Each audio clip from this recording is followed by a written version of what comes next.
Hey everyone, this is Jason Long with Brainleaf, and today we're going to talk about when you do and do not need an office. So, as you've probably realized, if you've watched any of my other videos, I don't have an office. My company is fully remote, and this is something that happens slowly over the course of years. So, it took me a while to realize when I did and didn't need an office. And at certain times we did, and at certain times we didn't. And right now we don't, and maybe in the future we will again. And I want to share with you kind of the story of how that happened, where we are now, and why we may in the future need an office again. So the company started out a long time ago. In 2002, we incorporated, and we immediately had an office because that's what you do, right? You have a business, you have an office. And at the time, things were a bit different. You know, the internet wasn't so fast. We didn't have most of the tools that we have today. And we kind of needed an office.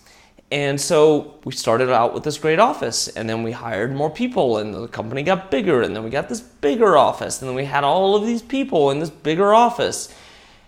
And the economy crashed, and we let go of a bunch of those people and moved to a smaller office, and then to a smaller office, and then we just closed our offices and we went remote. And that was when I realized I don't really need an office, because we had a handful of people then, and it was working great without an office.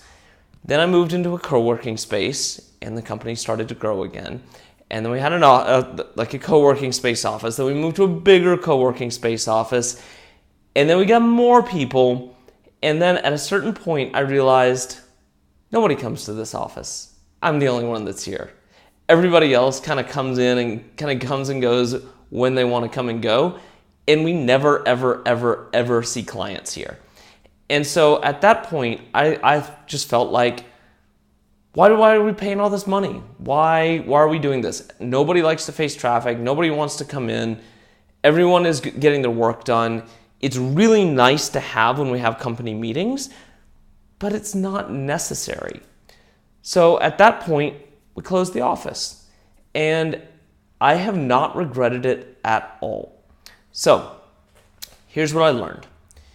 You need an office when you are training lots of people. If you have a big team and they're training and they need to sit beside each other and be able to point at things or do things together, it's really helpful to have an office for that. If you don't have an office, you can still do this. You can do this using all sorts of different tools for screen sharing and webcasting and all of that, but it's really helpful to have an office. The second time is obviously if you're doing something where you have to be all together. For web development and marketing, we don't have to be together. But you know, if you're making t-shirts or pottery or something like that, you probably need an office. And that's really about it.